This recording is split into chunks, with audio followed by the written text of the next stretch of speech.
lovesick maidens we, and we die for love of thee. 20 lovesick maidens we, lovesick all against our will. 20 years hence we shall be, 20 lovesick maidens still. Love feeds on hope, they say, poor love will die. Ah, misery. Yet my love lives, although no hope have I. Ah, misery. Alas, poor heart, go hide thyself away to weeping concords, to thy wrong delay. Ah, misery. Our love is all for one, yet that love he heedeth not. He is coy and cares for none. Sad and sorry is our lot. Ah, misery. Oh, breaking heart, go dream of love requited. Go foolish heart, go dream of love requited. Go madcap heart, go dream of love waking. And if thy dream forget that thou art free. Ah, misery. Forget that thou art free. 20 lovesick maidens we, lovesick all against our will. 20 years hence we shall be, 20 lovesick maidens still. Ah,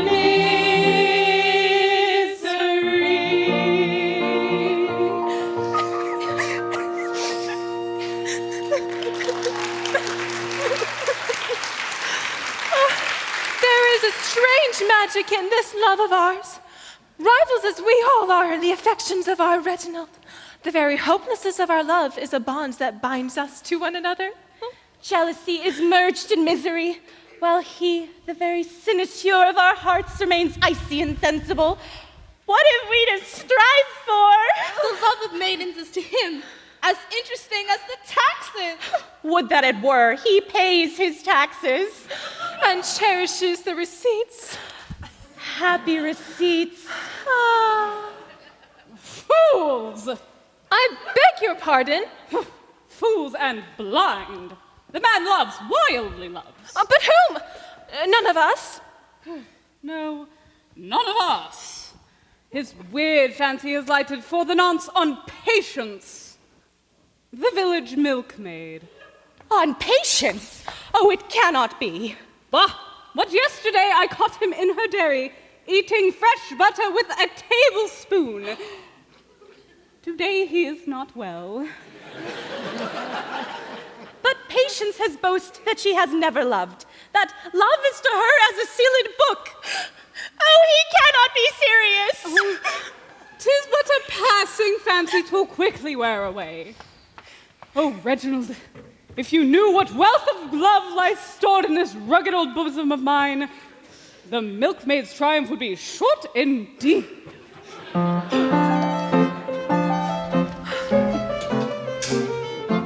Still brooding on their mad infatuation, I thank thee, love, thou cometh not to me. For happier I, free from thy ministration, than dukes or duchesses who love can be. 'Tis Patience, happy girl, loved by a poet.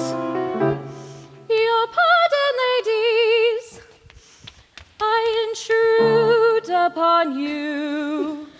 May, pretty child, come hither. Is it true that you have never loved? Most true indeed.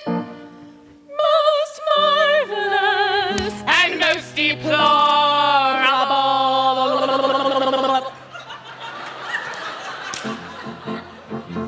cannot tell what this love may be that cometh to all but not to me. It cannot be kind as they'd imply, or why do these ladies sigh? It cannot be joy and rapture deep, or why do these gentle ladies weep? It cannot be blissful as 'tis said, or why are their eyes so wondrous red? Though everywhere true love I see, coming to all but not to me, I cannot tell what this love may be. For I am blithe and I am gay, while they sit sighing night and day. For she is blithe and she is gay. Think of the gulf twixt them and she is blithe and gay. Think of the gulf twixt them and she is blithe and gay.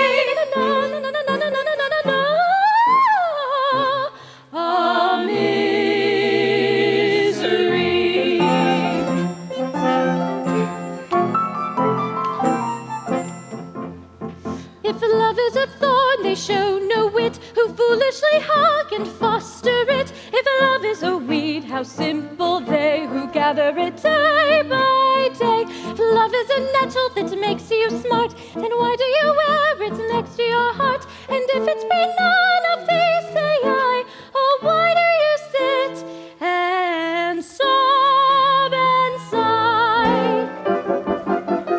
Though everywhere true love I see, coming to all but not to me, I cannot tell what this love may be.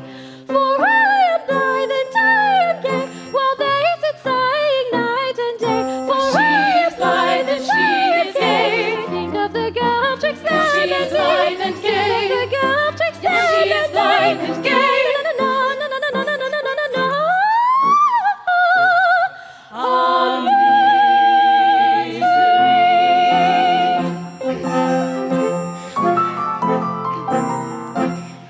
Patience. If you have never loved, then you have never known true happiness. But the truly happy always seem to have so much on their minds. The truly happy never seem quite well.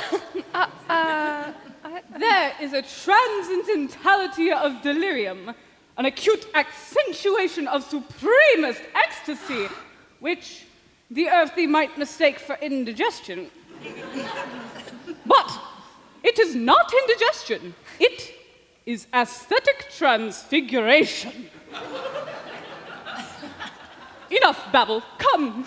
But stay, I have some news for you. The 35th Dragoon Guards have halted in this village and are even now on their way to this very spot. The 35th Dragoon Guards? We care nothing for the Dragoon Guards. They are fleshly men of full habit. But bless me, you were all engaged to them a year ago. A year ago?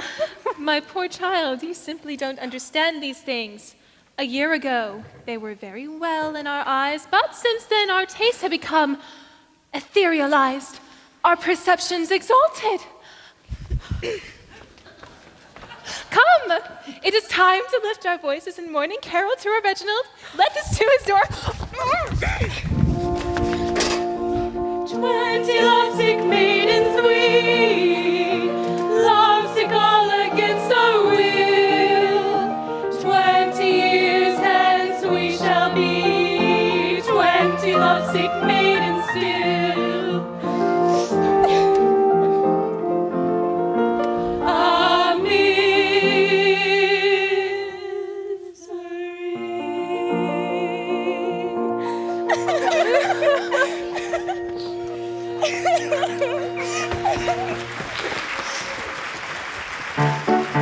Forward, march!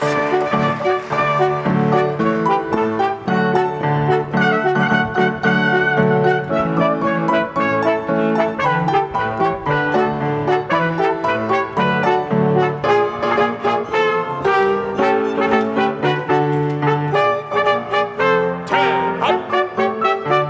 The soldiers of our queen are linked in friendly tether. Upon the battle scene we fight the foe together. There every mother's son prepared to fight and fall is the enemy of one, the enemy of all is the enemy of one, the enemy of all is.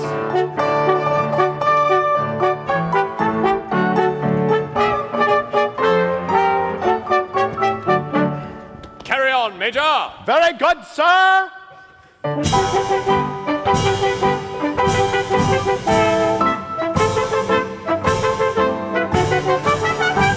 If you want a receipt for that popular mystery known to the world as a heavy dragoon, Yes. take all the remarkable people in history, rattle them off to a popular tune. Yes.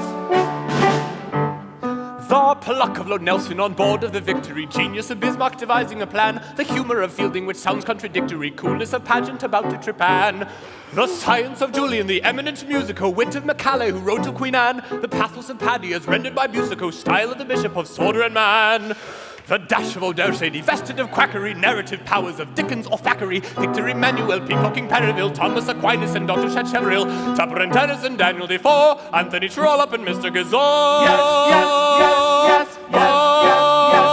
I take all the elements, all the fusible, melt them all down in a pipkin or crucible, set them to simmer and take off the scum, and a heavy dragon is the residuum.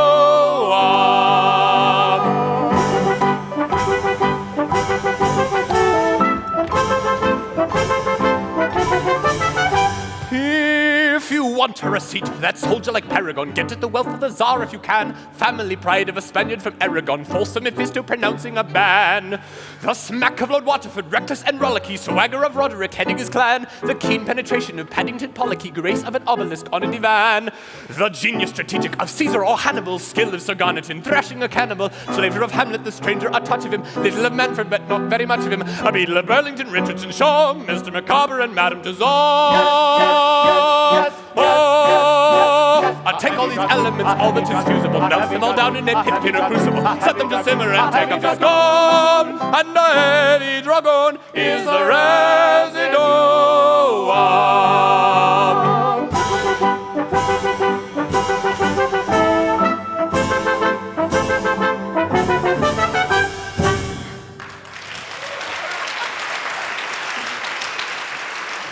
Well, here we are once more upon the scene of our former triumphs.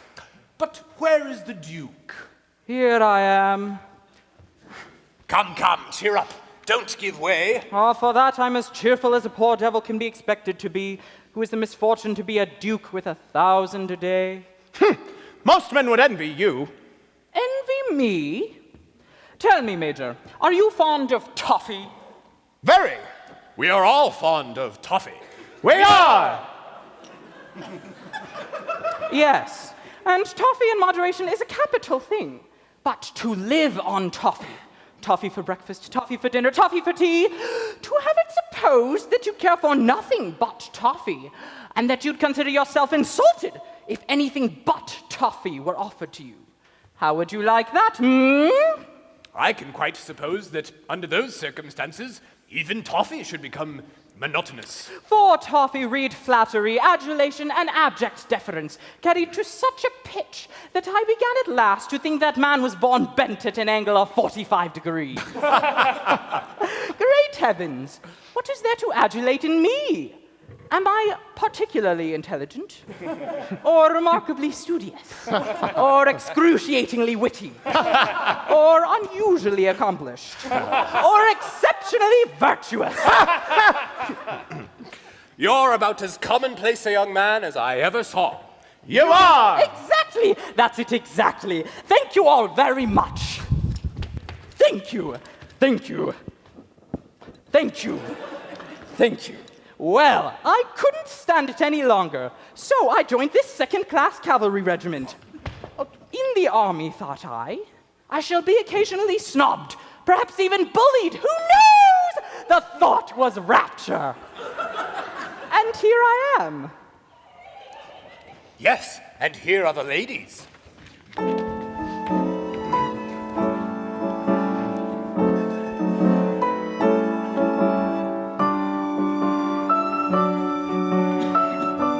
But who is the gentleman with the long hair? I don't know. He seems popular. It does seem popular. In a doleful train, two and two we walk all day, for we love in vain, none so sorrowful as they, who can only sigh and say, woe is me, alack a day, woe is me, alack a day. Now is not this ridiculous, and is not this preposterous? A thorough paced absurdity, explain it if you can. Instead of rushing eagerly to cherish us and foster us, they all prefer this melancholy literary man. Instead of slyly peering at us, casting looks endearing at us, blushing at us, flushing at us, flirting with a fan, they're actually sneering at us, fleering at us, jeering at us, pretty sort of treatment for a military man. They're actually sneering at us, fleering at us, jeering at us, pretty sort of treatment for a military man.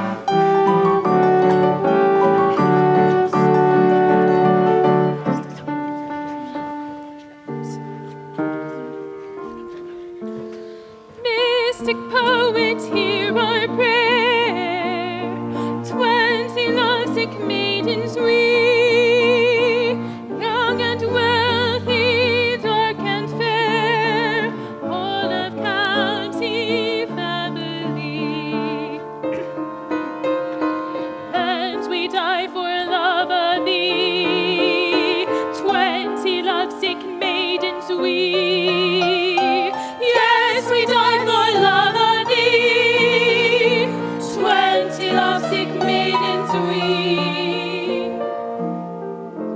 Though my book I seem to scan in a rapt, ecstatic way, like a literary man who despises female clay, I hear plainly all they say, 20 lovesick maidens they. He hears plainly all they say, 20 lovesick maidens they. Oh, so excellently wise, for a moment mortal be. Danger raise thy purple eyes from thy heart-drawn poesy. 20 lovesick maidens see, each is kneeling on her knee. 20 lovesick maidens see, each is kneeling on her knee. Though, as I remarked before, anyone convinced would be that some transcendental law was monopolizing me. Round the corner I can see, each is kneeling on her knee. Round the corner he can see, each is kneeling on her knee. Now is not this ridiculous, and is not this preposterous? A thorough paced absurdity, ridiculous, preposterous, explain it if you can. Now is not this ridiculous, and is not this preposterous? A thorough paced absurdity, explain it if you can. Instead of rushing eagerly to cherish us and foster us, they all prefer this melancholy literary man. Instead of slyly peering at us, casting looks endearing at us, blushing at us, flashing at us, flirting with a fan, they're actually sneering at us, peering at us, jeering at us, pretty sort of treatment for a military man. They're actually sneering at us, peering at us, jeering at us, pretty sort of treatment for a military man. Now they love us ridiculous, and they are impossible, they all prefer this melancholy literary man. Now we love this ridiculous, and they love this preposterous, they all prefer this melancholy literary man. Now we love this ridiculous, and they love this preposterous.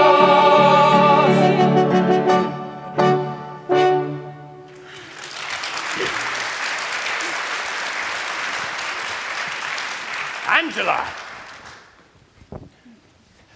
What is the meaning of all this? Oh, sir, leave us.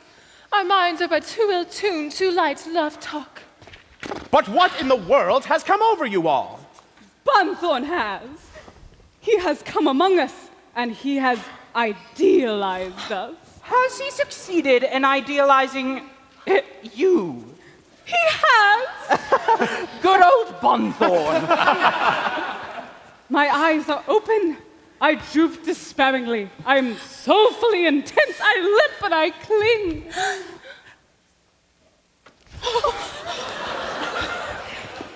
Finished! Finished at last! Are you better now? Yes. Oh, it's you. I am better now. The poem is finished, and my soul has gone out into it. That was all. It was nothing worth mentioning. It occurs 3 times a day. Patience. Sir, will it please you read to us? This we supplicate. Shall I? No! I will read it if you bid me. You can if you like. It is a wild, weird, fleshly thing, yet very tender, very yearning, very precious. I call it, oh, hollow, hollow, hollow. Is it a hunting song? No, it is not a hunting song. It is the wail of a poet's heart upon discovering that everything is commonplace. To understand it, cling passionately to one another and...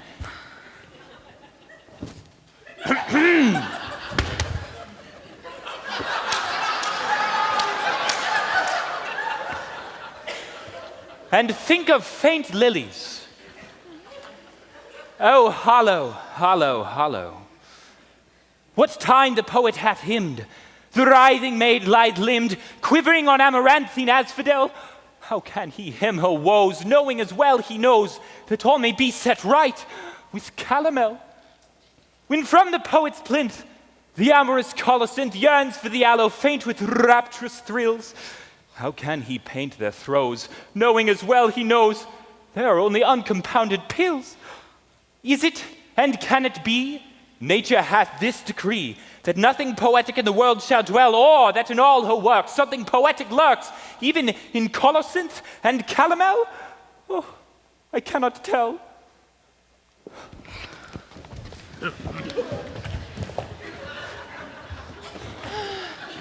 How purely fragrant. How earnestly precious. Well, it seems to me to be nonsense. Nonsense, yes, but oh, what precious nonsense! This is all very well, but you seem to have forgotten that you are engaged to us. It can never be. You are not Della Croissant. You are not Empyrean. You are not even early English.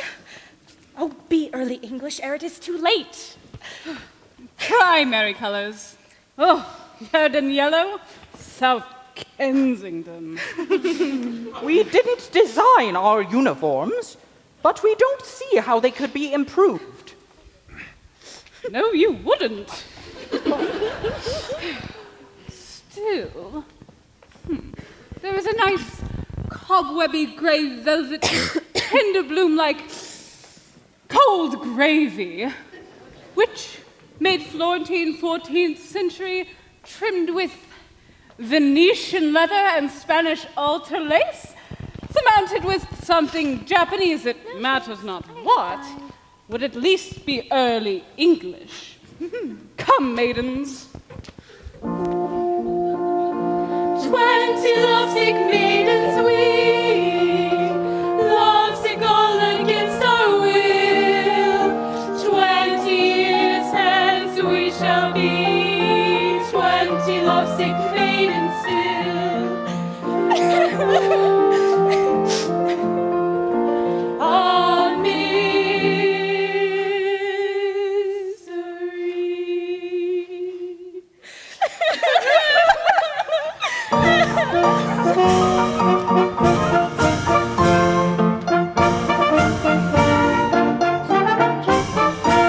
When I first put this uniform on, I said as I looked in the glass, it's 1 to 1,000,000 that every civilian my figure and form will surpass. Gold lace has a charm for the fair, and I've plenty of that and to spare. While the lovers' professions, well uttered in Hessians, are eloquent everywhere, are facts that I counted upon when I first put this uniform on. By a simple coincidence you could ever have counted upon. The same thing occurred to me when I first put this uniform on. I said when I first put it on, it's plain to the veriest dunce that every beauty will feel it her duty to yield to its glamour at once. They'll see that I'm freely gold-laced, in a uniform handsome and chaste, but the peripatetics of long-haired aesthetics are very much more their taste, which I never counted upon when I first put this uniform on. By a simple coincidence you could ever have counted upon, I didn't anticipate that when I first put this uniform on.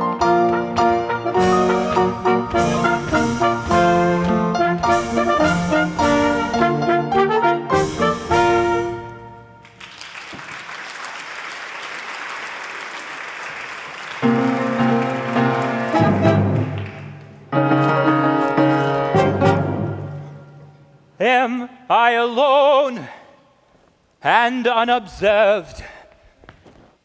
I am.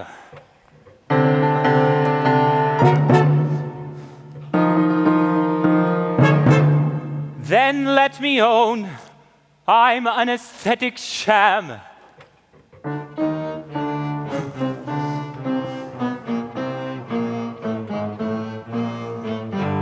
This air severe is but a mere veneer. This cynic smile is but a wile of guile. This costume chaste is but good taste, misplaced.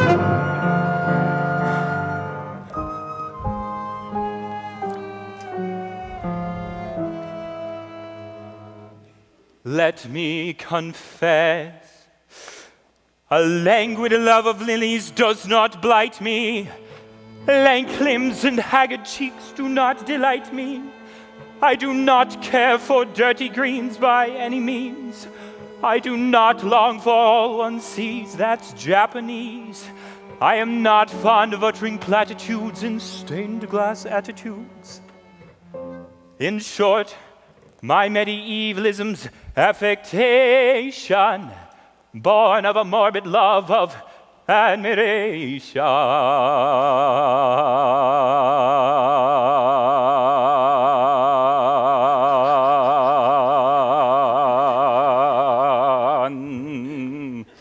Nah.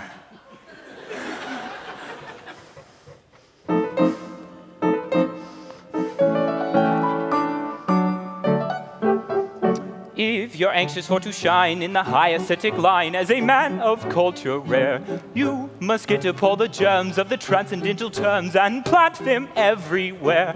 You must lie upon the daisies and discourse in novel phrases of your complicated state of mind. The meaning doesn't matter if it's only idle chatter of the transcendental kind. And everyone will say, as you walk your mystic way, if this young man expresses himself in terms too deep for me, why, what a most particularly deep young man this deep young man must be.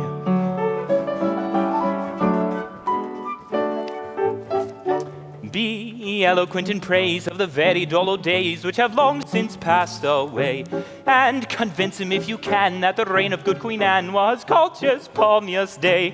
Of course you will pooh-pooh whatever's fresh and new, and declare it crude and mean, for art stops short in the cultivated court of the Empress Josephine.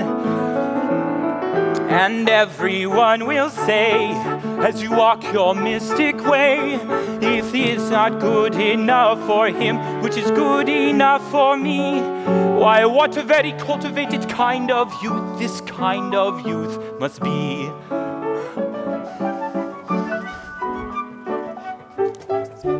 Then a sentimental passion of the vegetable fashion must excite your languid spleen.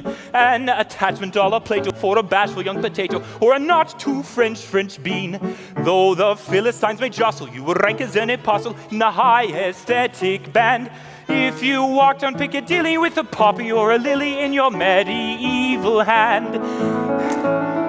And everyone will say, as you walk your flowery way, if he's content with a vegetable love, which would certainly not suit me, why, what a most particularly pure young man this pure young man must be.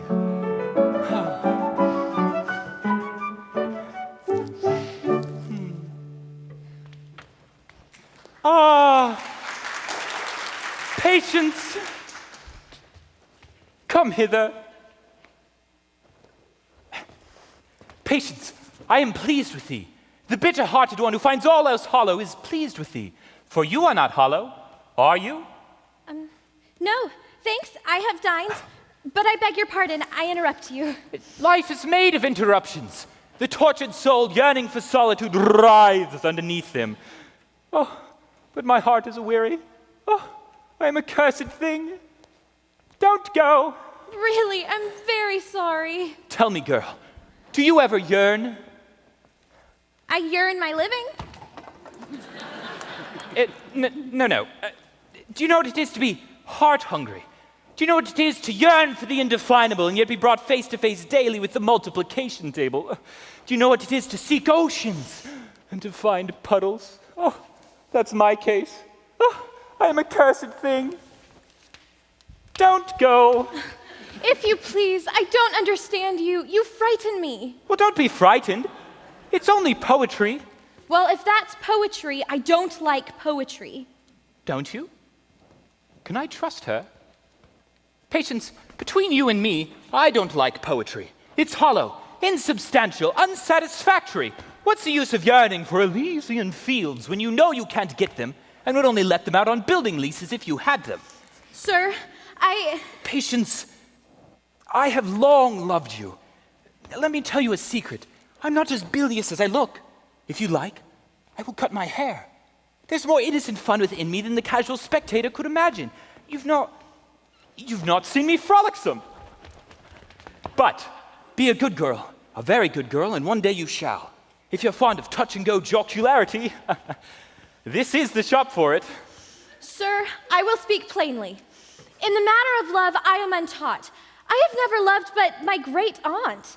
But I am quite certain that under any circumstances, I couldn't possibly love you. Oh, you think not? I'm quite sure of it. Quite sure. Quite. Life is henceforth a blank. I care not what becomes of me. I have only to ask that you not abuse my confidence. Though you despise me, I am extremely popular among the other young ladies. I only ask that you leave me and never renew the subject. Certainly. Broken-hearted and desolate, I go.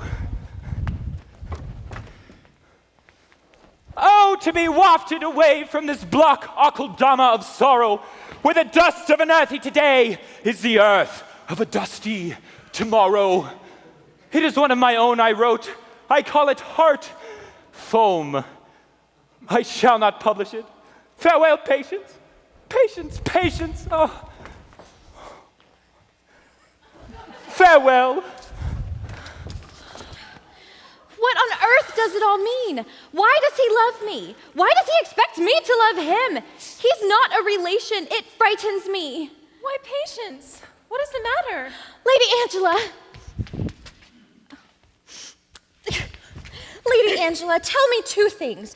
Firstly, what on earth is this love that upsets everybody? And secondly, how is it to be distinguished from insanity? A poor blind child. Oh, forgive her, Eros. Why, love is of all passions the most essential. It is the embodiment of purity, the abstraction of refinement. It is the one unselfish emotion in this whirlpool of grasping greed.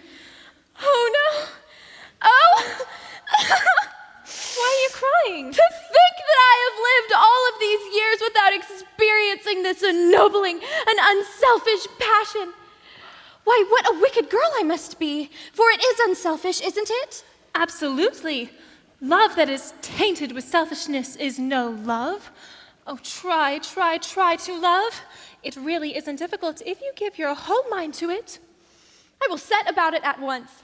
I won't go to bed until I am head over ears in love with somebody. Noble girl. But is it possible that you have never loved anybody? Yes, one. Whom? My great aunt. Great aunts don't count. Well, then there's nobody. At least, nobody. Not since I was a baby, but that doesn't count, I suppose. I don't know. Tell me all about it.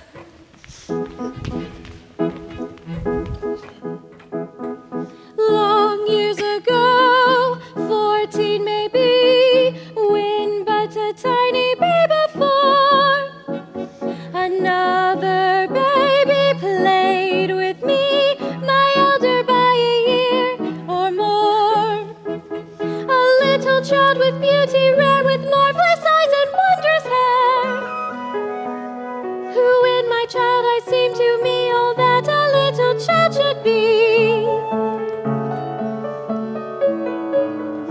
Oh, how we loved that child and I, how pure our baby joy, how true our love, and by the by, he was a little boy. Oh, to tale of Cupid's touch,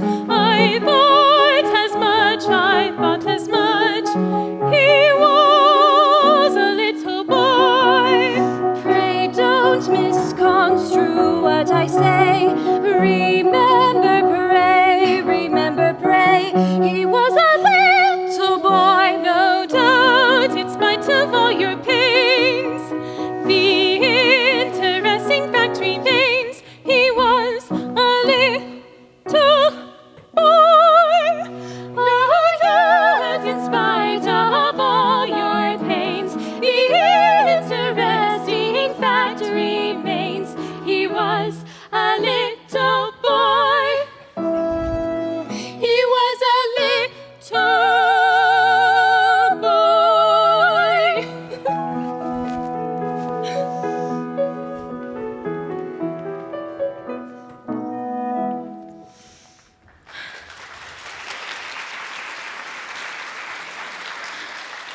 It is perfectly dreadful, the appalling state I must be in.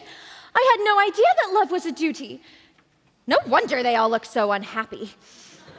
Upon my word, I hardly like to associate with myself.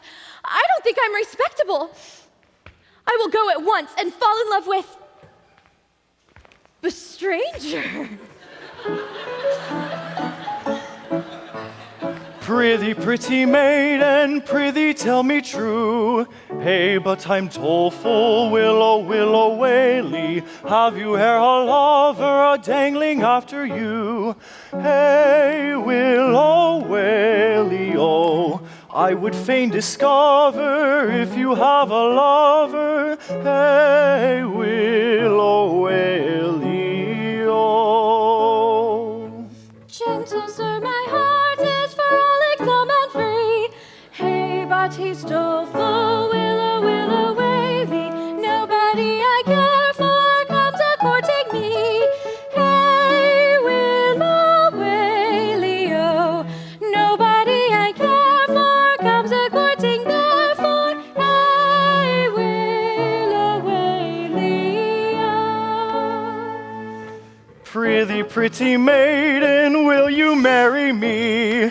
Hey, but I'm hopeful, willow, willow, waly. I may say at once I'm a man of property. Hey, willow, waly, oh. Money, I despise it, many people prize it. Hey, willow, waly, oh. Gentle sir, although to marry I design, hey, but he's hopeful, willow, willow, waly. As yet I do not know you, and so I must decline. Hey, willow, waly, oh.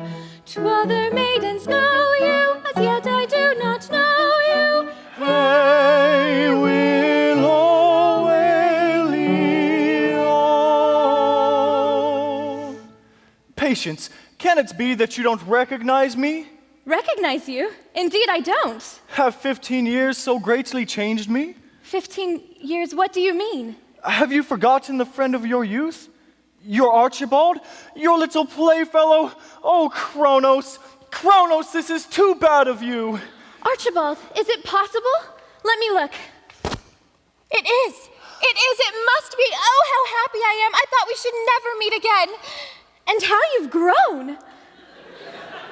Yes, Patience, I am much taller and much stouter than I was. And how you've improved. Yes, Patience, I am very beautiful. But surely this doesn't make you unhappy. Yes, Patience, gifted as I am with a beauty which probably has not its rival on earth, I am, nevertheless, utterly and completely miserable. Oh, but why? My child love for you has never faded. Conceive, then, the horror of my situation when I tell you that it is my hideous destiny to be madly loved at first sight by every woman I meet. But why make yourself so picturesque? Why not disguise yourself or disfigure yourself? Anything to escape that persecution. No, Patience, that may not be. These gifts, irksome as they are, were given to me for the enjoyment and delectation of my fellow creatures. I am a trustee for beauty, and it is my duty to see that the conditions of my trust are faithfully discharged. And you also are a poet. Yes, I am the apostle of simplicity. I am called Archibald the All-Right, for I am infallible. And is it possible that you condescend to love such a girl as I? Yes, Patience. Is it not strange? I have loved you with a Florentine 14th century frenzy for full 15 years. Oh, marvelous! I have hitherto been deaf to the voice of love. I seem now to know what it is. It has been revealed to me. It is Archibald Grosvenor. Yes, Patience, it is. We shall never, never part. We shall live and die together. I swear it. We both swear it. But, oh horror! What's the matter? Why, you are perfection, a source of endless ecstasy to all who know you. I know I am. Well? Then bless my heart, there can be nothing unselfish in loving you. Merciful powers! I never thought of that. To monopolize those features on which all women love to linger, it would be unpardonable. Why, so it would.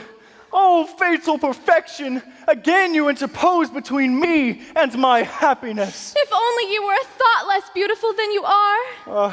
Would that I were, but candor compels me to admit that I am not. Our duty is clear. We must part, and forever. Oh, misery! And yet, I cannot question the propriety of your decision. Farewell, Patience. Farewell, Archibald. But stay! Yes, Patience? Although I may not love you, for you are perfection, there can be nothing to prevent you from loving me. I am plain and homely and unattractive. Why, that's true! Such a love of a man for you, for such a girl as I, must be unselfish. Unselfishness itself. Though to marry you would very selfish be. Hey, but I'm doleful, willow, willow, waly. You may all the same continue loving me. Hey, willow, waly, oh. All the world ignoring, I'll go on adoring. Hey, willow, waly, oh.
Meeting for this exciting meeting. waiting.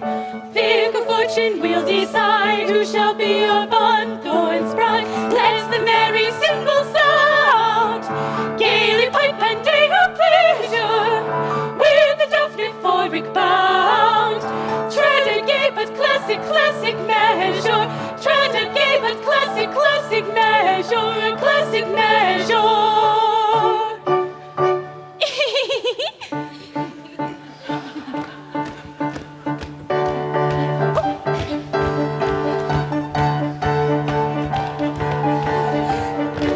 Now tell us, we pray you, why thus they array you, O poet, how say you, what is it you have done? Now tell us, we pray you, why thus they array you, O poet, how say you, what is it you've done? O poet, how say you, what is it you've done? Of right sacrificial by sentence judicial, this seems the initial, then why don't you run?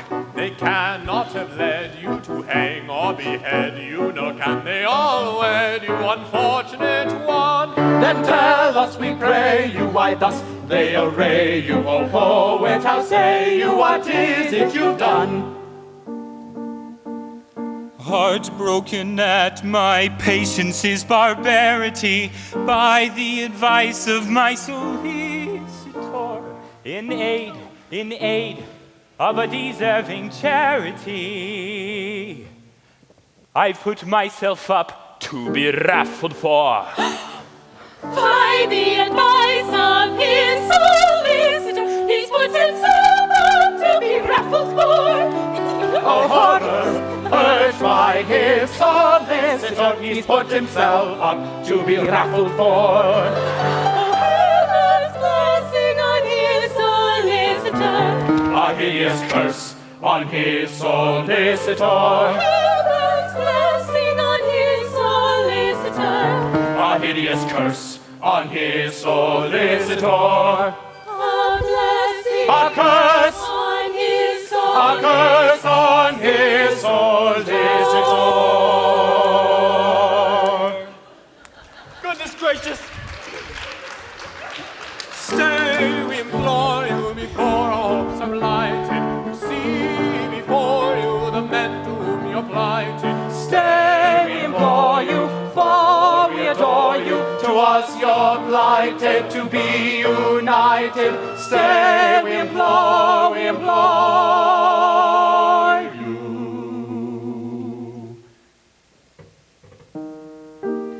Your maiden hearts I do not steal, to pity's eloquent appeal. Such conduct British soldiers feel. Sigh, sigh, oh sigh.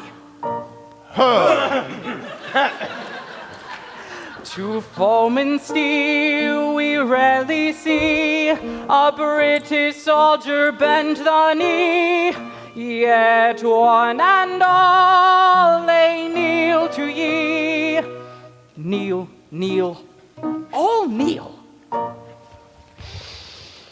Our soldiers very seldom cry, and yet I need not tell you why. A teardrop dews each martial eye. Weep, weep, all weep. We soldiers very seldom cry, and yet they need not tell us why. A Drop dews each martial eye.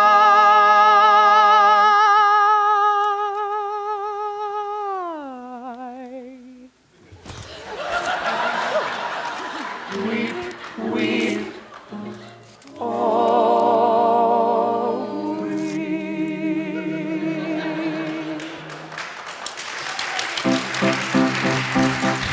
Come walk up and purchase with avidity. Overcome your diffidence and natural timidity. Tickets for the raffle should be purchased with avidity. Put in half a guinea and a husband you may gain. Such a judge of blue and white and other kinds of pottery, from alley oriental down to modern terracottery. Put in half a guinea, you may draw him in the lottery. Such an opportunity may not occur again. Such a judge of blue and white and other kinds of pottery, from early oriental down to modern terracottery. Put in half a guinea, you may draw him in a lottery. Such an opportunity may not occur again.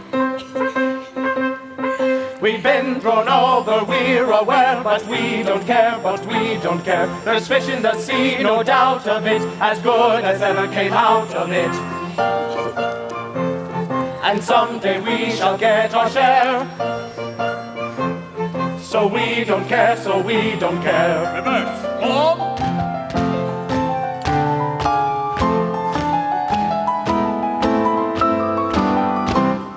And are you going a ticket for to buy? Most certainly I am. Why shouldn't I? Oh, fortune, this is hard.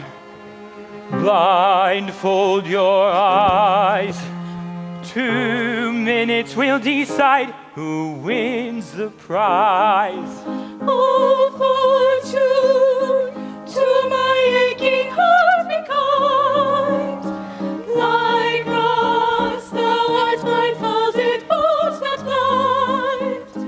Just raise your bandage thus, that you may see, and give the prize, to me.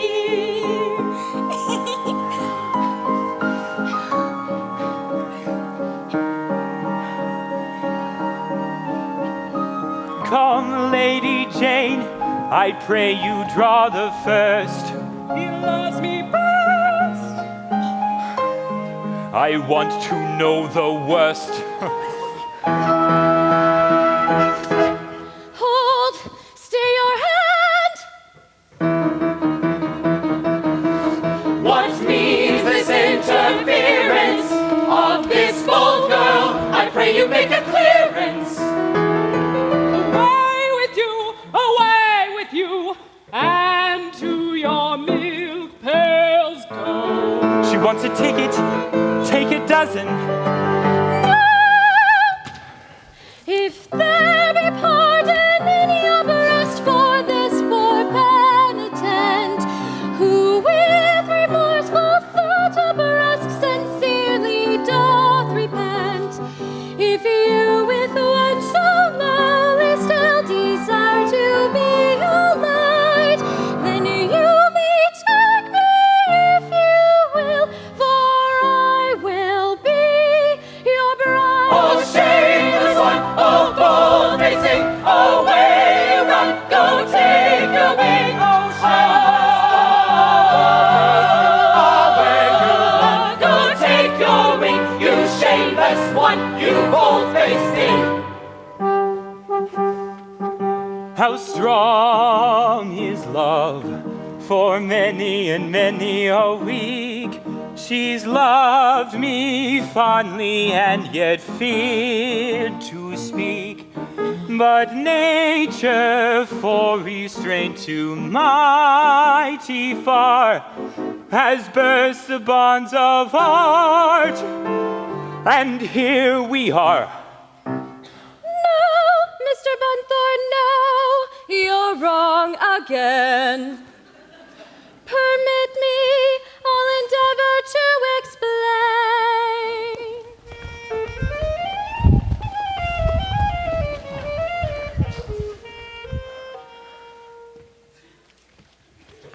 True love must single-hearted be. Exactly so. From every selfish fancy free. Exactly so. No idle thought of gain or joy a maiden's fancy should employ. True love must be without alloy. True love must be without alloy. Exactly so. Imposture to contempt must lead. Exactly so. Blind vanity's dissension see. Exactly so. It follows then a maiden who devotes herself to loving you is prompted by no selfish view, is prompted by no selfish view. Exactly so. Are you resolved to wed this shameless one? Is there no chance for any other? None.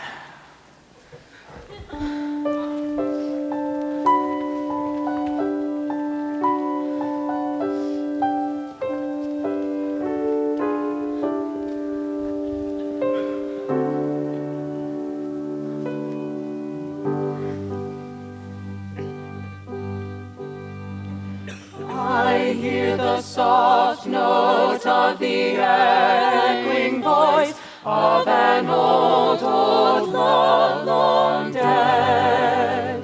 It whispers my sorrowing heart, rejoice, for the last sad tear is shed.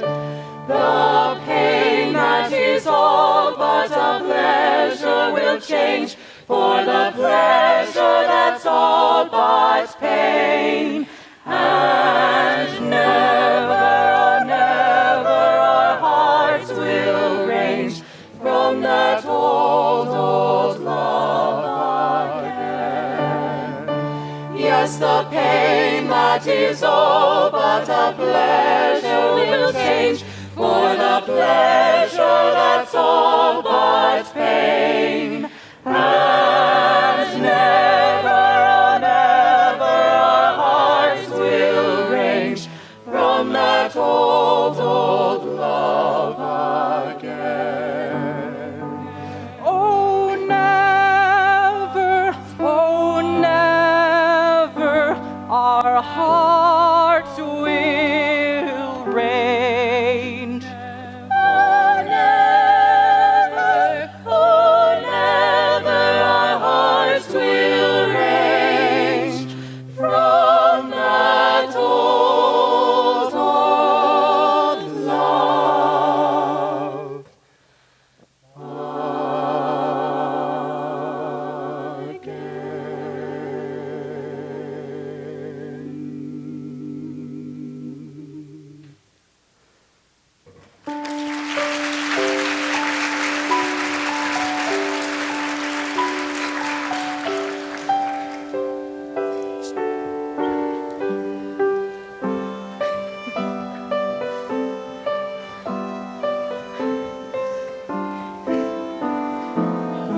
But who is this whose godlike grace proclaims he comes of noble race? And who is this whose manly face bears sorrow's interesting trace? Yes, who is this whose godlike grace proclaims he comes of noble race?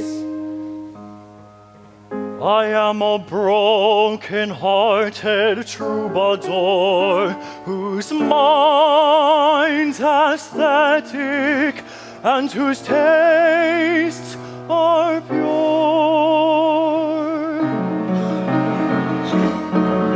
Aesthetic, he is aesthetic.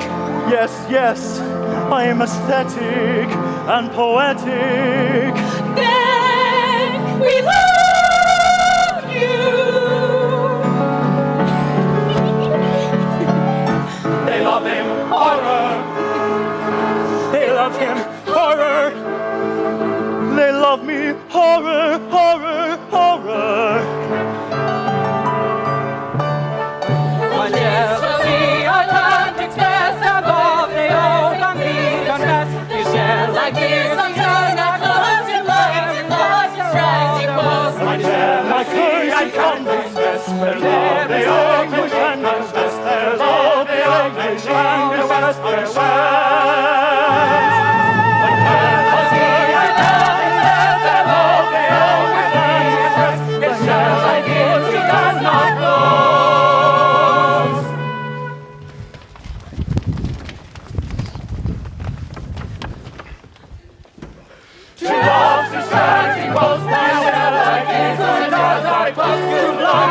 loves distracting buzz. Now shall I give it some time that buzz to light? He loves distracting buzz. He loves distracting buzz.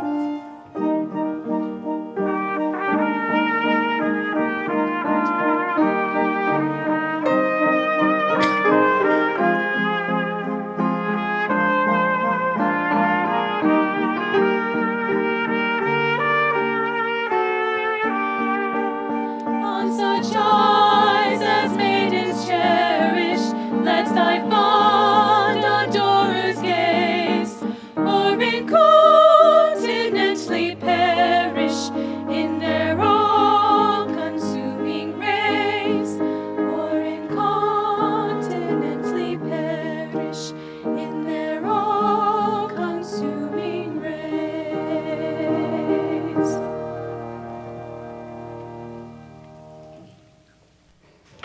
The fickle crew have deserted Reginald and sworn allegiance to his rival. All, forsooth, because he has glanced with passing favor on a puling milkmaid. Fools! Of that fancy he will soon weary, and then I, who alone am faithful to him, shall reap my reward. But do not dally too long, dear Reginald, for my charms are ripe, Reginald, and already they are decaying. Better secure me ere I have gone too far.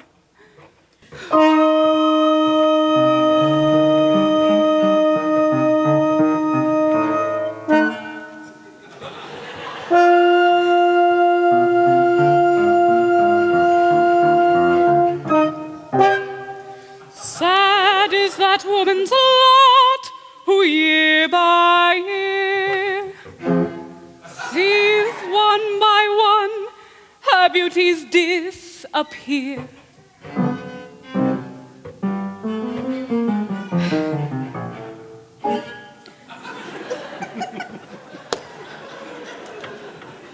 When time grown weary of her heart-drawn sighs, impatiently begins to dim her eyes.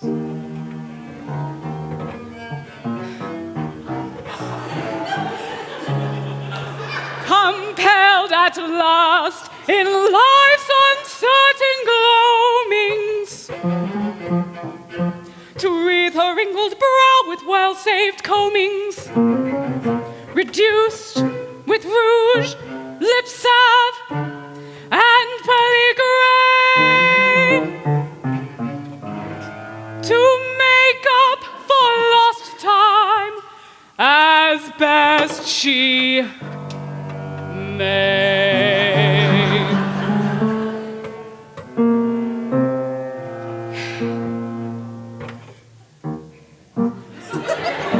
Silvered is the raven hair, spreading is the parting straight, mottled the complexion fair, halting is the youthful gaze, hollow is the laughter free, spectacle the limpid eye. Little will be left of me in the coming by and by.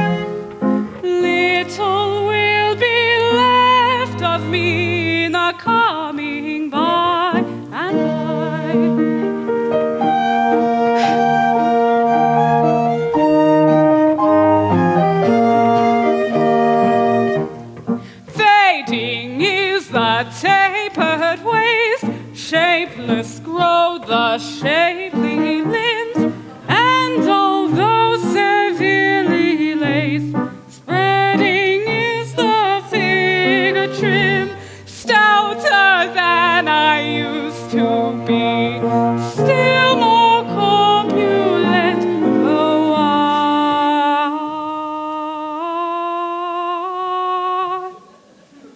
There will be too much of me in the coming by and by.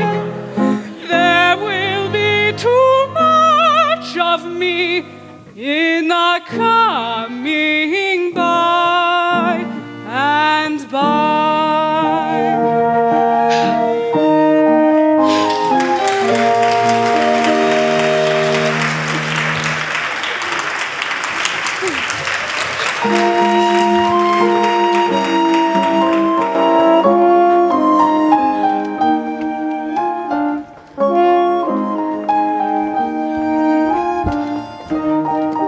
Turn, oh turn in this direction. Shadow, shadow, gentle smile. With a glance of sad perfection, our waiting hearts begun. On such eyes as maidens cherish, let thy fond adorers gaze, or incontinently perish in their all-consuming rays, or incontinently perish in their all-consuming rays. Ah, the old tale. How rapturously these maidens love me, and how hopelessly. Oh, patience, patience with the love of thee in my heart. What have I for these poor, mad maidens but an unvalued pity? Alas, they shall die of love for me, as I shall die of hopeless love for thee. Sir, will it please you read to us? Yes, my child, if you will. What shall I read? One of your own poems. One of my own poems? Better not, my child. They will not cure thee of thy love. But Mr. Bunthorne used to read us a poem of his own every day. And to do him justice, he did read them exceptionally well. Oh, did he so? Well, who am I that I should take upon my gifts to withhold them from you? What am I but a trustee? Here is a decollete, a pure and simple thing, a very daisy. A babe might understand it. To appreciate it, it is not necessary to think of anything at all. Let us think of nothing at all.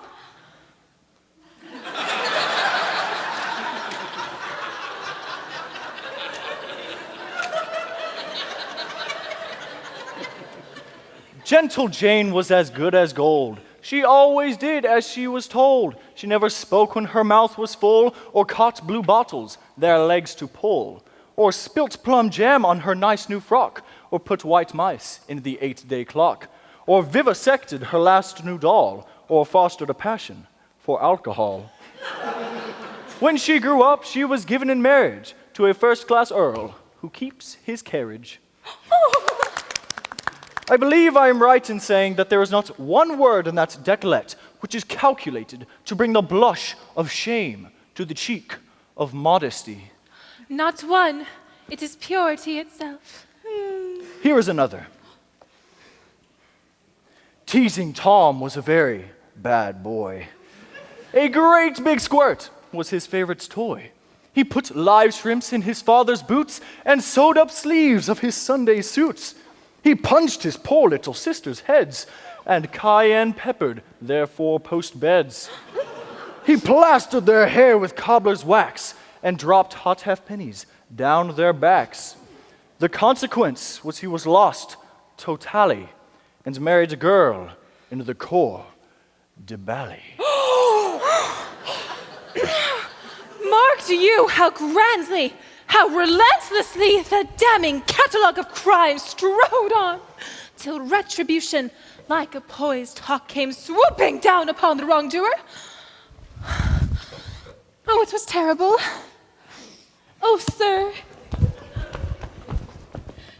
You are indeed a poet, for you touch our hearts, and they go out to you. This is simply cloying. Ladies, I am sorry to appear ungallant, but this is Saturday, and you have been following me about ever since Monday. I should like the usual half-holiday. I shall take it as a personal favor if you would kindly allow me to close early today. Oh, sir! Do not send us from you. Poor girls! I must speak plainly. I know that I am loved by you, but I can never love you in return, for my heart is fixed elsewhere. Remember the fable of the magnet and the churn. But we don't know the fable of the magnet and the churn. Don't you? Then I will sing it to you.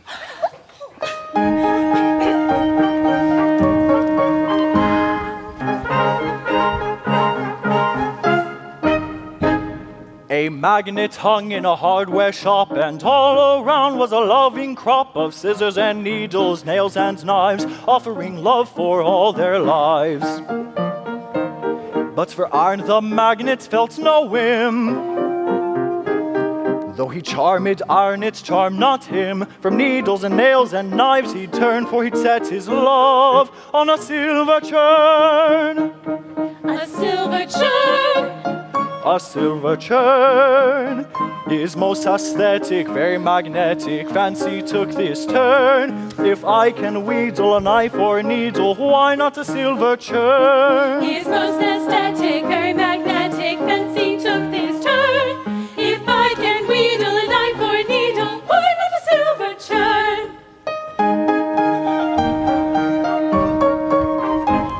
And iron and steel expressed surprise. The needles opened their well-drilled eyes. The penknives felt shut up, no doubt. The scissors declared themselves cut out. The kettles they boiled with rage, 'tis said, while every nail went off its head, and hither and thither began to roam, till a hammer came up and drove them home. It drove them home. It drove them home, while this magnetic, peripatetic lover he lived to learn. By no wind ever can magnet ever attract a silver churn. While this magnetic, peripatetic lover he lived to learn. By no wind ever can magnet ever attract a silver churn.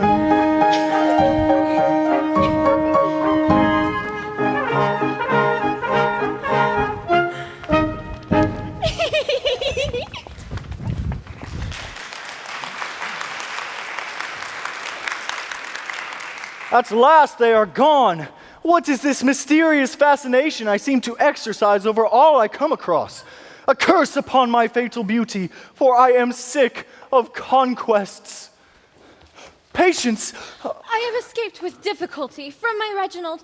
I wanted to see you so much that I might ask if you still love me as fondly as ever. Love you? If the devotion of a lifetime were... Halt! Unhand me or I scream!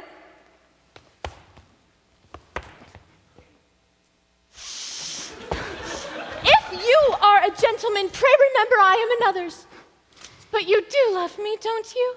Oh, madly, hopelessly, despairingly. That's right. I never can be yours, but that's right. And you love this Bunthorne? With a heart-whole ecstasy that withers and scorches and burns and stings. It is my duty. Admirable girl. And yet, you are not happy with him? Happy? I am miserable beyond description. That's right. I never can be yours, but that's right. But go. I see my Reginald approaching. Farewell, dear Archibald.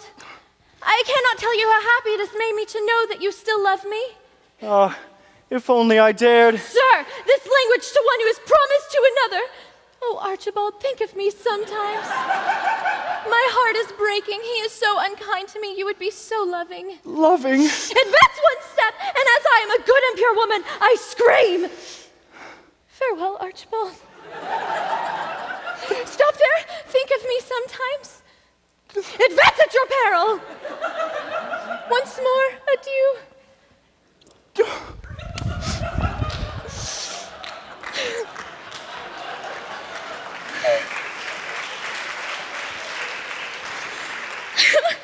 Crying, eh?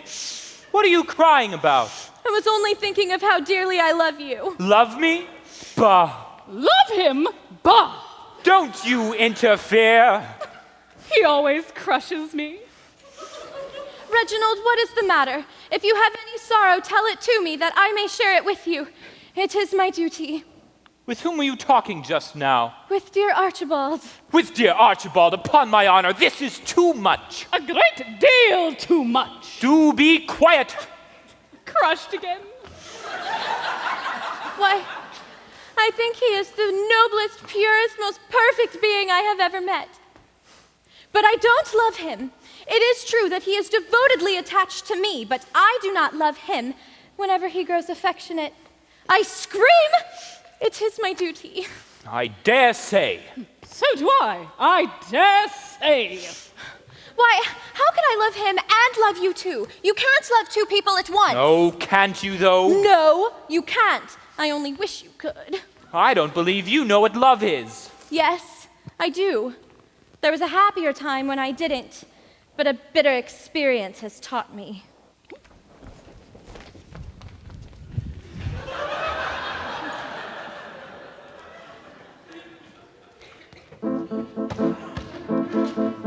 Love is a plaintive song, sung by a suffering maid, telling a tale of wrong, telling of hope betrayed.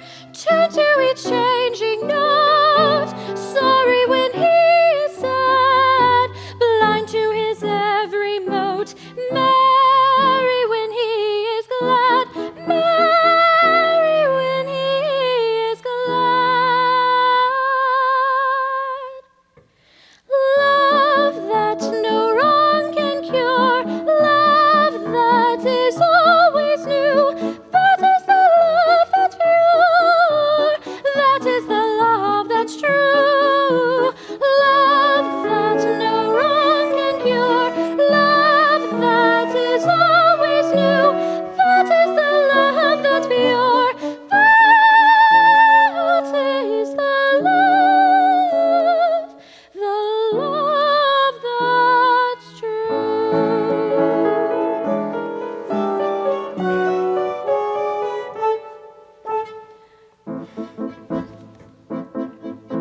Rendering good for real, smiling at every frown, yielding your own self-will, laughing the teardrops down, never a selfish whim, trouble or pain to stir, everything for him, nothing at all for her, nothing at all for her. Love that will I endure, though the rewards be few, that is the love that's pure, that is the love that's true. Love that will I endure, though the rewards be few, that is the love that's pure, that is the love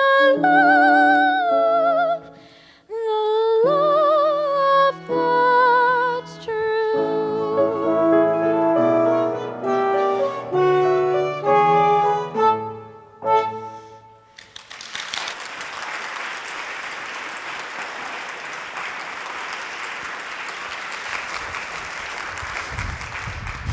Everything has gone wrong with me since that smug-faced idiot came here.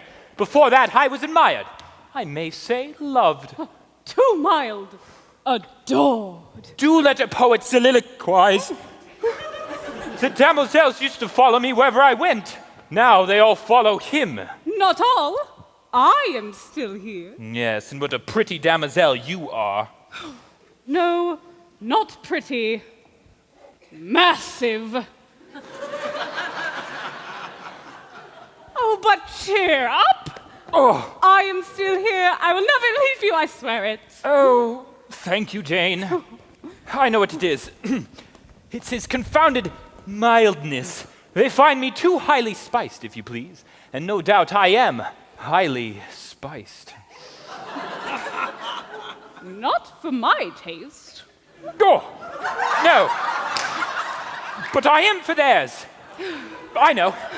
I will show the world I can be as mild as he. Whew. If they want insipidity, they shall have it. I will meet this fellow on his own ground and beat him on it. You shall, and I will help you. You will? Why, Jane? There's a good deal of good in you after all.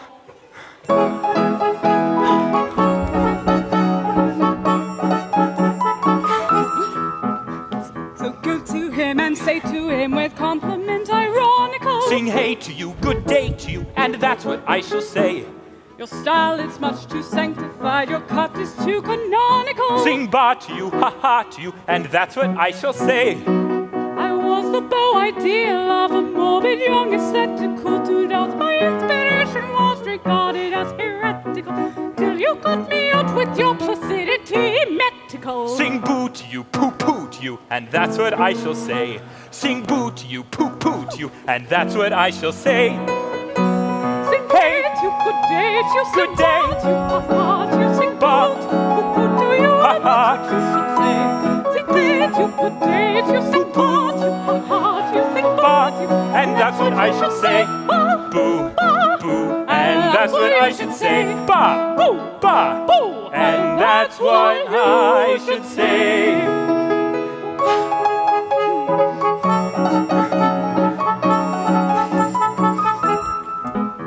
I'll tell him that unless he will consent to be more jocular. Sing boo to you, poo poo to you, and that's what you should say. To cut his curly hair and stick an eyeglass in his ocular. Sing ba to you, ha ha to you, and that's what you should say. To stuff his conversation full of quibble and of quiddity. To dine on chops and roly-poly pudding with avidity. He'd better clear away with all convenient rapidity. Sing hey to you, good day to you, and that's what you should say. Sing boo to you, poo poo to you, and that's what I should say. Sing hey to you, good day to you, good sing day ba to you, ha ha to you, sing ba to you, poo poo to you, and that's what you should say. Sing hey to you, good day to you, sing ba to you, ha ha to you, sing ba, and that's what I should say. Boo, boo, and that's what I should say. Ba, boo, ba, boo, and that's what I should say.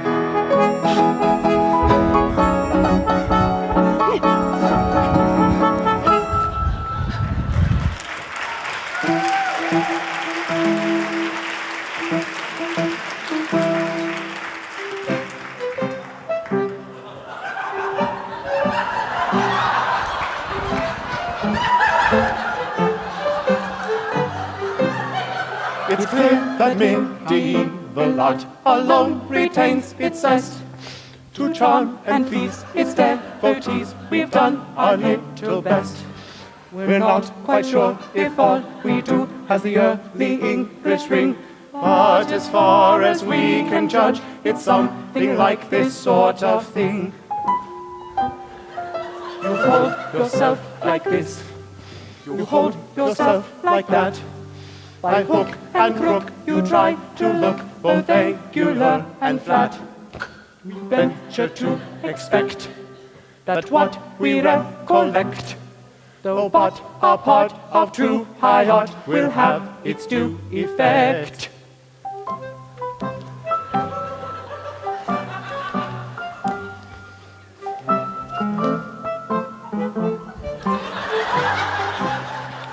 If this is not exactly right, we hope you won't upbraid.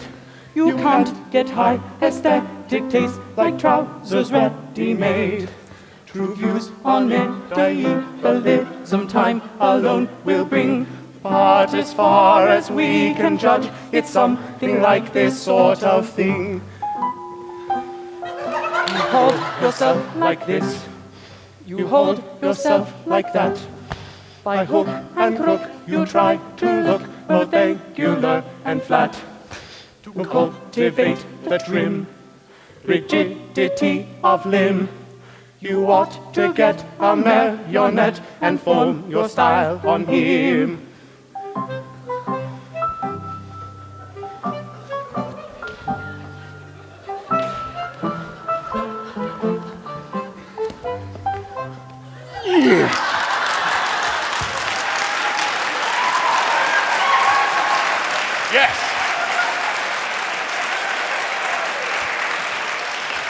Yes, it's quite clear that our only chance of making a lasting impression on these ladies is to become as aesthetic as they are.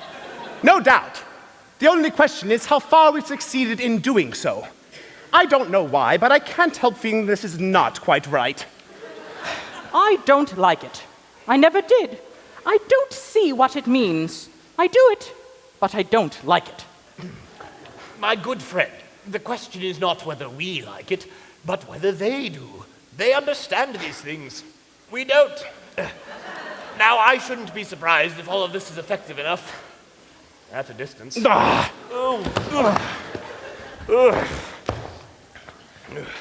can't help thinking we're still a little stiff at it. It would be extremely awkward if we were to be struck so. I do not think we shall be struck so. Now, perhaps we're a little awkward at first, but all things must have a beginning. Now, look, here they come. Attention.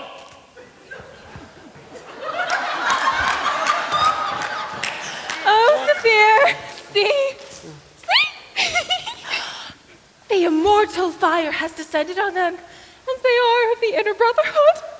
Oh, perceptibly intense, and consummately utter. How Anglican, how Botticellian. Oh, Art, we thank thee for this boon. I'm afraid we're not quite right. Not supremely, perhaps, but oh, so all bad. Oh, Saphir, are they not too well? They are indeed jolly utter. I wonder what the inner brotherhood usually recommends for cramp. Ladies, we will not deceive you. We are doing this at some personal inconvenience with the view of expressing the extremity of our devotion to you. We trust it is not without effect. We will not deny that we are much moved by this proof of your attachment. Yes, your conversion to the highest aesthetic art has touched us deeply. And if Mr. Bunthorne should remain obdurate, Which we have every reason to believe he will. I wish they'd make haste. We are not prepared to say that our yearning hearts will not go out to you. By sections of 3, rapture. Oh, it's extremely good. For beginners, it's admirable.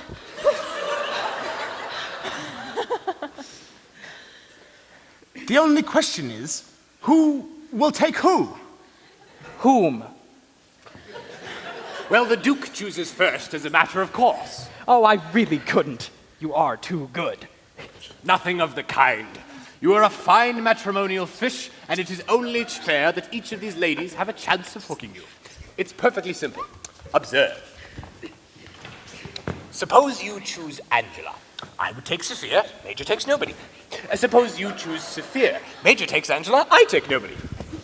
Suppose you choose neither. I take Angela. Major takes Sophia. Clear as day.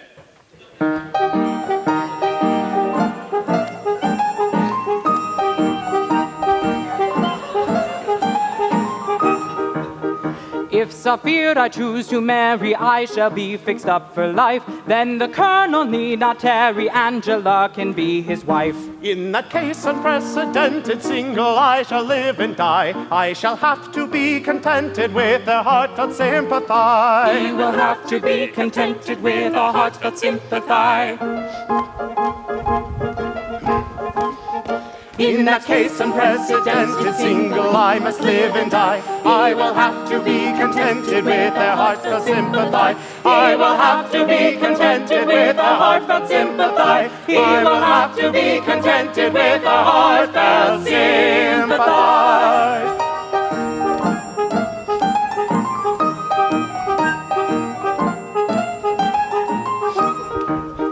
If on Angie at my wedding I determine she'll appear, decked in diamond and ermine, Major then can take Saphir. In that case unprecedented, single I must live and die. I will have to be contented with their heartfelt sympathy. He will have to be contented with their heartfelt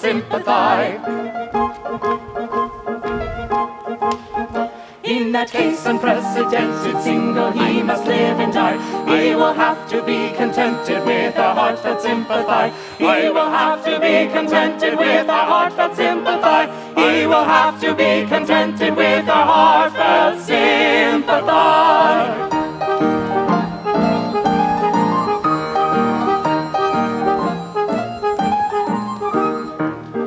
After much debate internal, if on neither I decide, Saphir then can take the colonel and she be the major's bride. In that case unprecedented, single I must live and die. I shall have to be contented with their heartfelt sympathy. He will have to be contented with a heartfelt sympathy. In that case unprecedented, single I must live and die. I will have to be contented with a heartfelt sympathy. I will have to be contented with a heartfelt sympathy. I will have to be contented with a heartfelt sympathy.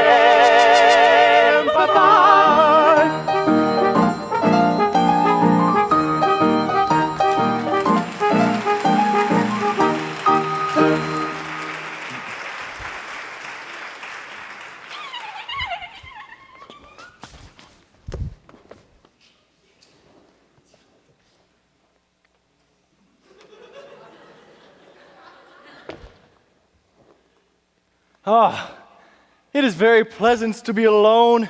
It is pleasant to be able to gaze at leisure upon those features which all others may gaze upon at their own good will.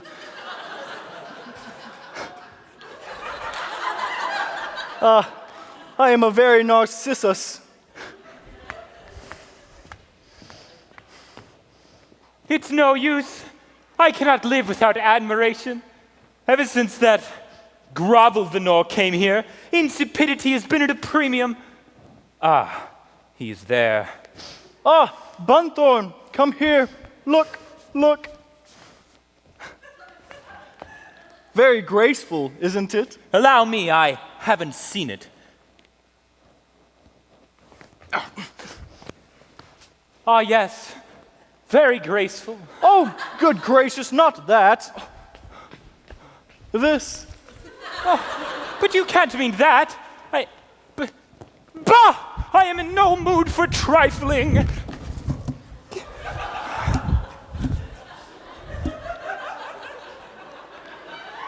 And what is amiss?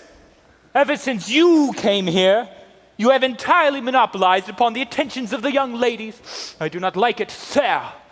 My dear sir, how can I help it? They are the plague of my life, my dear Mr. Bunthorne, with your personal disadvantages. You can have no idea of the inconvenience of being madly loved at first sight by every woman you meet. Sir, until you came here, I was adored. Exactly, until I came here. That's my grievance. I cut everybody out. I assure you, if you could suggest some means whereby, consistently with my duty to society, I could escape these inconvenient attentions, you would earn my everlasting gratitude. I shall do so at once. However popular it may be with the world at large, your personal appearance is highly objectionable to me. It is? Oh, thank you! Thank you! How can I express my gratitude? By making a complete change at once. Your conversation must henceforth be perfectly matter of fact. You must cut your hair and have a back parting. In personal appearance and costume, you must be absolutely commonplace. No, pardon me, that's impossible. Take care. I am very terrible when thwarted. I can't help that. I am a man with a mission, and that mission must be fulfilled. I don't think you quite appreciate the consequences of thwarting me. I don't care what they are. Suppose, and I won't go so far as to say that I will, but suppose for a moment that I were to curse you. Very well. Take care. But surely you would never do that. I don't know. It would be an extreme measure, no doubt, but still. But you would not do it. I am sure you would not. Oh, reflect! Reflect! You had a mother once. Never! Then you had an aunt. Oh! Ah. I see you did. Then, by the memory of that aunt, I implore you to pause ere you resort to this last fearful expedient. Oh, I must not allow myself to be unmanned.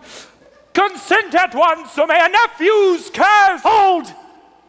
Are you absolutely resolved? Absolutely. Will nothing shake you? Nothing! I am adamant. Very good then, I yield. You what? I yield. You swear it? I do, cheerfully. I have long wished for a reasonable pretext for such a change as you suggest. It has come at last. I do it on compulsion. Victory! I triumph? When I go out of door, of damoiselles a score, all sighing and burning and clinging and yearning will follow me as before. I shall with cultured taste distinguish gems from paste, and hated or diddle will rank as a needle if I pronounce it chaste. A most intense young man, a soulful-eyed young man, an art-poetical, super-aesthetical, out of the way young man. Conceive me if you can, an everyday young man, a commonplace type with a stick and a pipe and a half for black and tan, who thinks suburban hops more fun than Monday pops, who's fond of his dinner and doesn't get dinner on bottled beer and chops. A commonplace young man, a matter-of-fact young man, a steady and solid, jolly bank holiday everyday young man. A Japanese young man, a blue and white young man, Francesca Rimini, Mini Pimini, Zuna Sequa young man. A Chancery Lane young man, a Somerset House young man, a very delectable, highly respectable threepenny bus young man. A pallid and thin young man, a haggard and lank young man, a greenery gallery, Grosvenor gallery, foot in the grave young man. A Sewell and Cross young man, a Howell and James young man, a pushing young particle, what's the next article, Waterloo House young man. Conceive me if you can, a crotchety cracked young man, an art-poetical, super-aesthetical, out of the way young man. Whack, conceive me if you can, a matter-of-fact young man, an art-poetical, super-aesthetical, out of the way young man.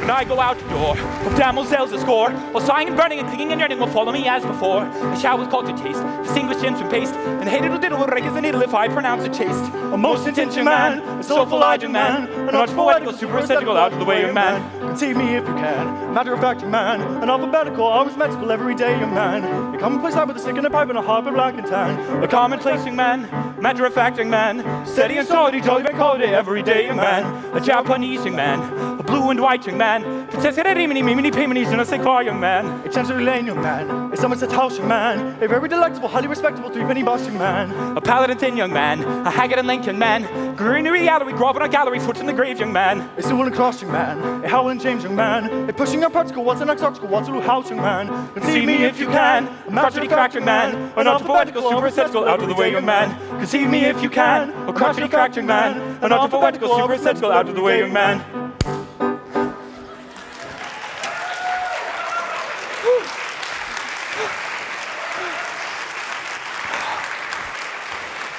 It's all right. I have committed my last act of ill nature, and henceforth I am a changed character. Reginald, dancing. And what in the world is the matter with you? Ah, patience. I am a changed man. Hitherto I've been moody, gloomy, fitful, uncertain in temper, and selfish in disposition. Indeed you have. But all that has changed. I have reformed. I have modeled myself upon Mr. Grosvenor. Henceforth, I am mildly amused. My conversation shall blend amusement with careful instruction. I shall still be aesthetic, but my aestheticism will be of the most pastoral kind. Oh, Reginald, is this true? Quite true. Observe how amiable I am.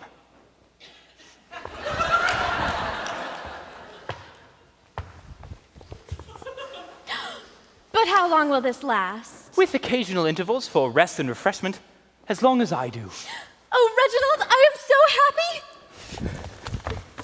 Oh, dear, dear Reginald, I cannot tell you the joy that I feel at this change. It will no longer be a duty to love you, but a pleasure, a rapture, an ecstasy. My darling! But, oh, horror! What's the matter? It is quite certain that you have absolutely reformed, that you are henceforth a perfect being, utterly free from defect of any kind? It is quite certain. I have sworn it. Then I can never be yours. Why ever not? Love, To be pure must be unselfish. And there can be nothing unselfish in loving so perfect a being as you have now become. Oh, but stop a bit.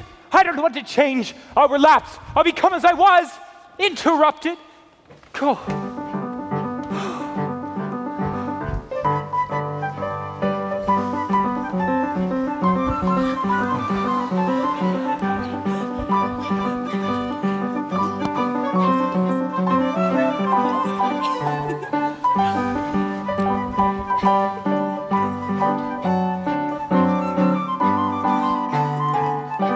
I'm a Waterloo house young man, a Sewell and Cross young man, a steady and stolid, a jolly bank holiday every day young man. We're squares and wells and girls, we're Madame Louise and girls, we're prettily puttering, cheerily chattering every day young girls. But Angela, Ella, Sophia, what does this all mean? It means that Archibald's the all rights cannot be all wrong. And if the all right chooses to discard aestheticism, then it proves that aestheticism ought to be discarded. Oh, Archibald! Archibald, I am shocked, surprised, horrified. I can't help it. I'm not a free agent. I do it on compulsion. Oh, this is terrible. Go! I shall never set eyes on you again. But, oh joy! What is the matter? It is quite certain that you will always be a commonplace young man. Always. I have sworn it. Then there can be nothing to prevent me from loving you with all the fervor at my command. Why, that's true. My Archibald. My patience.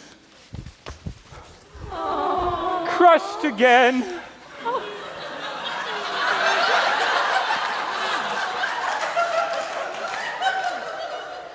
But cheer up. I am still here. I have never left you, and I never will. Why, Jane, there's no doubting you're a fine figure of a woman. My Reginald! My Jane!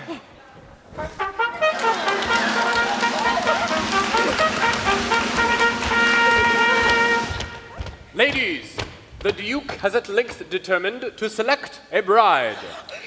I have a great gift to bestow.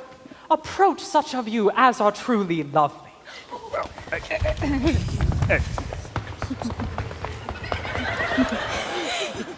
In personal appearance, you have all that is necessary to make a woman happy.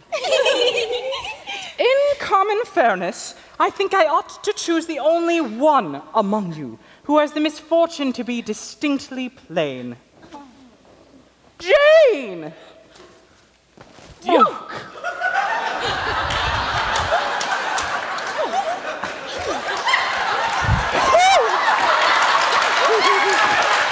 Crushed again!